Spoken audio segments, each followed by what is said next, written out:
Peace in Pan-Africanism to all my African brothers and sisters from all around the world. Welcome back to ActionSA. I'm your host, Kagiso Hlongwane. What is in Jiva Sono? And we're back at it again with another one. Hey. Another day, another ad hoc committee session, another fight in the ad hoc committee.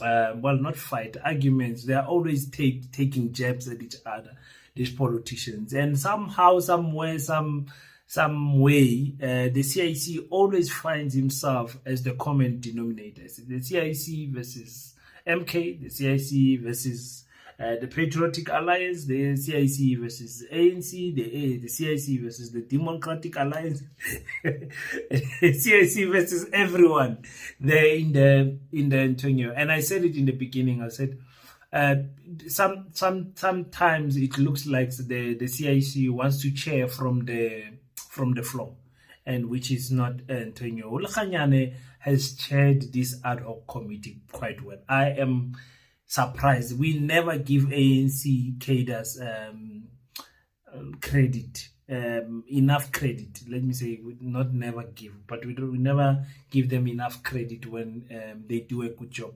And Ulkhanyane has chaired this ad hoc committee. I would say 8 out of 10.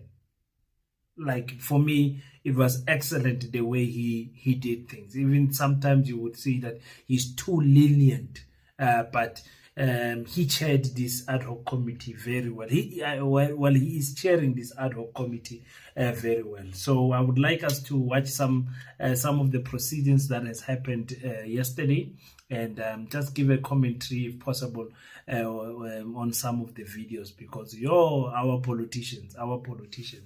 The protector of the Phala Phala case was being cross-examined, and some of the things that she said, not willing to give names, frustrated the politicians, MK, the PA, everyone, the CiC, everyone was frustrated that you coming here you just come and glide past the ad hoc committee without trying to make, let me say, without naming and shaming the correct people, and that's what she did successfully. We want to watch what happened there. But let me thank each and every one of you from the bottom of my heart, from the team of PASETA, to say thank you for supporting the Pan-Africanist School of Economics, Technology and Agriculture.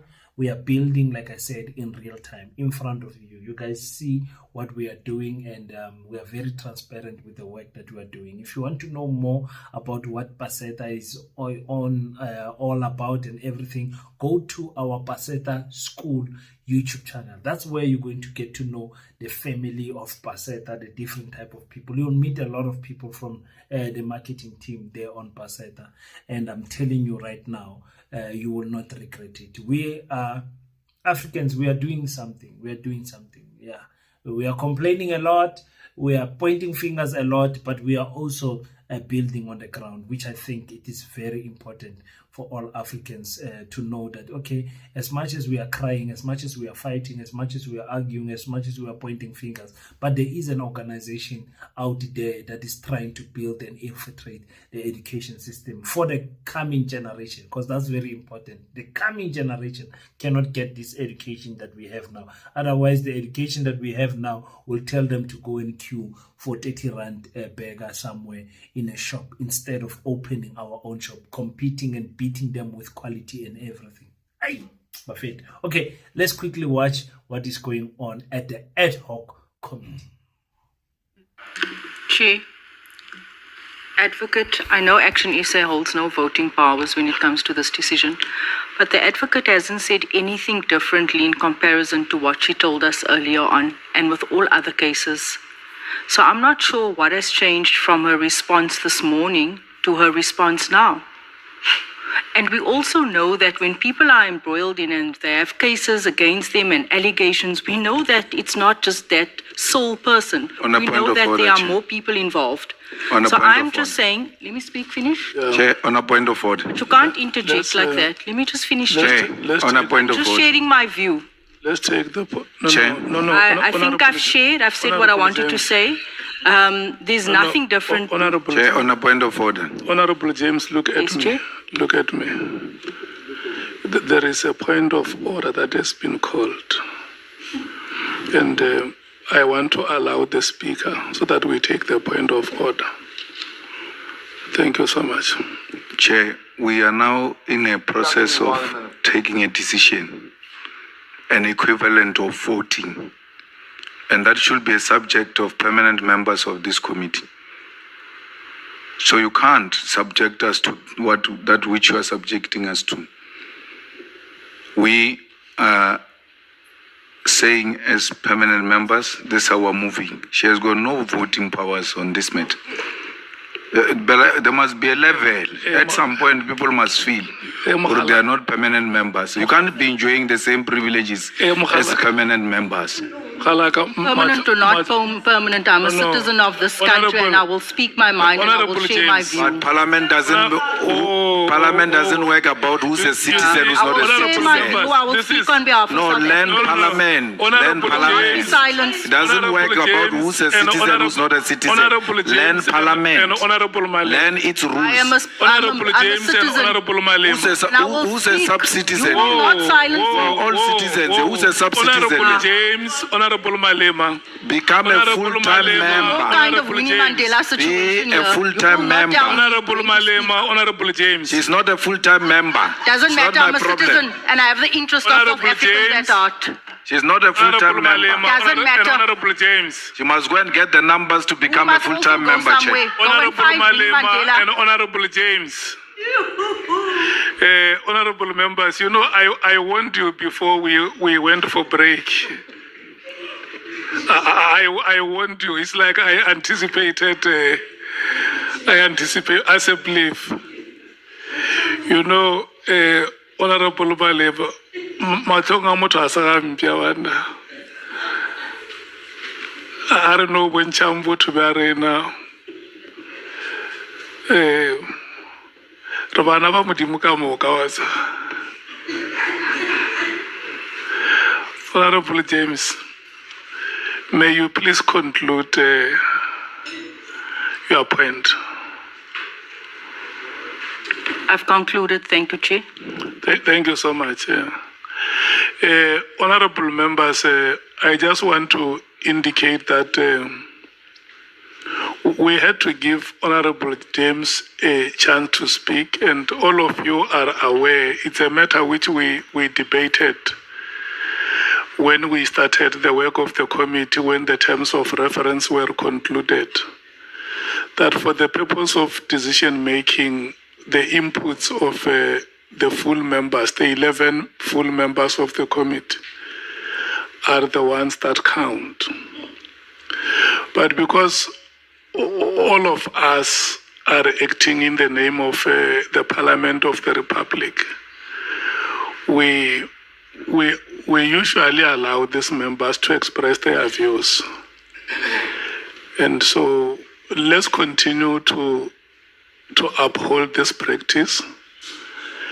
It's unfortunate that it went the way it did, but I know these sessions which I was made to believe are graveyard sessions have not been graveyard sessions with this ad hoc committee. So the committee has reconsidered, or let me say it in a way that you will understand NDPP. The committee has reviewed and set aside its decision. But what Honorable Nomvalo is emphasizing is that the trust that the committee places on the statement that you have made must not be betrayed. That is, or you say, my emphasis. Yeah. Thank you, Chair. That's understood and very much appreciated. You are widely perceived as a Mr. Cyril Ramaphosa's protector. I think you know about that one. Not that I'm aware. Why has it been that he has not been charged with the Phala Phala case? If the chair will give me a moment, I just want to get my facts in terms of where this matter is currently. There's two matters in this matter. There's two matters in relating to the Phala Phala case.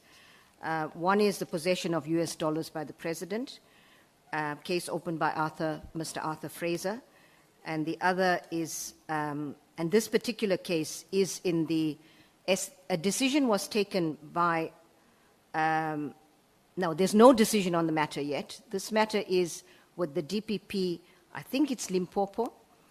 The file is with the Specialized Commercial Crime Unit in the head office, and they are going to get a panel to sit on this matter to consider it, but there's no decision. So that is that matter.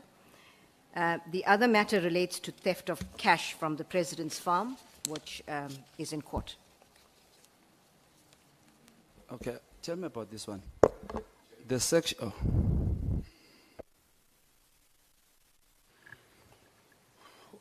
Can I check what is the point, Honorable Malema? No, Chair.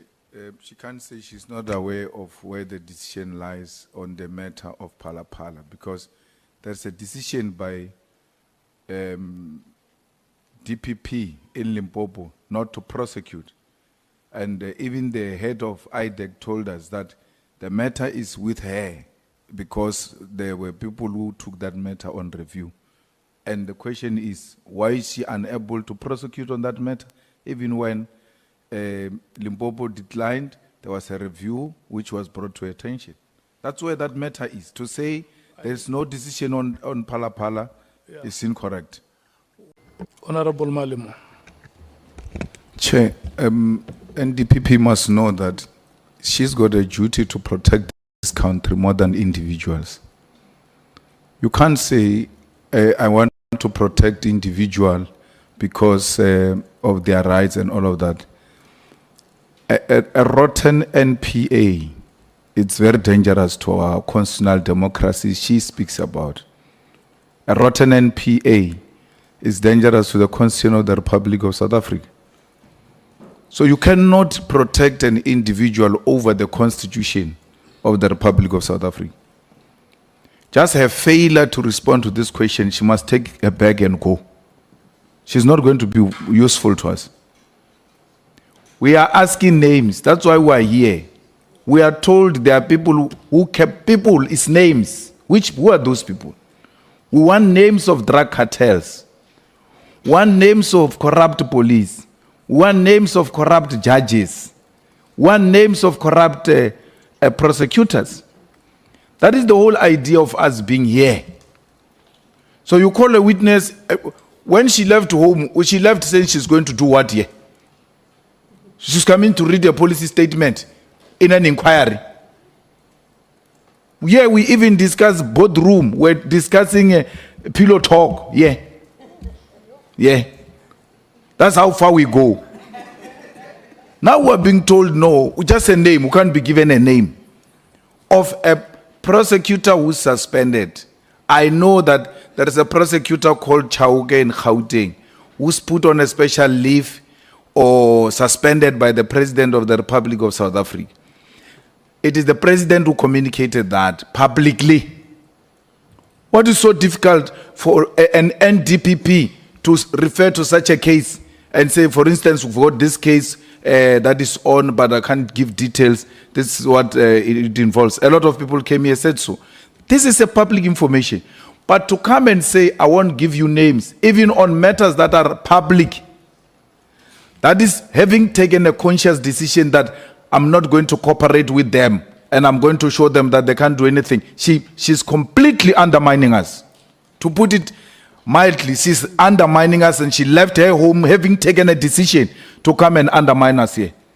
What is so secret about telling us about a public prosecutor of a public prosecution? Everything is public there, except when you are dealing with the case. It says I will give you a name when a person appears in court. The person that we're speaking about, for instance, Chauke, he's not going to go to court. It's an inquiry that is on. The president is investigating a particular conduct wrongly or rightfully, I don't know. So it means we'll never hear that name Chauke in this committee because he will never have a first day appearance in a criminal court. What happens? There is an internal, inquiry that the president has constituted. The head of NPA must know about that, must be comfortable to speak about it. And the refusal to speak about such an incident is to say, I'm not going to cooperate with you. Actually, the allegations goes further, which we are going to probe later when it is our turn to ask questions. They say after they arrested Advocate Chauke, they are able to register cases easily. That's what SAPS says. And cases are moving smoothly in Gauteng. Is that true? We want to get into those issues, but if the head of NPA is going to shy away from that, then which issue are we going to deal with? We need prosecutors who are cooperating with drug cartels.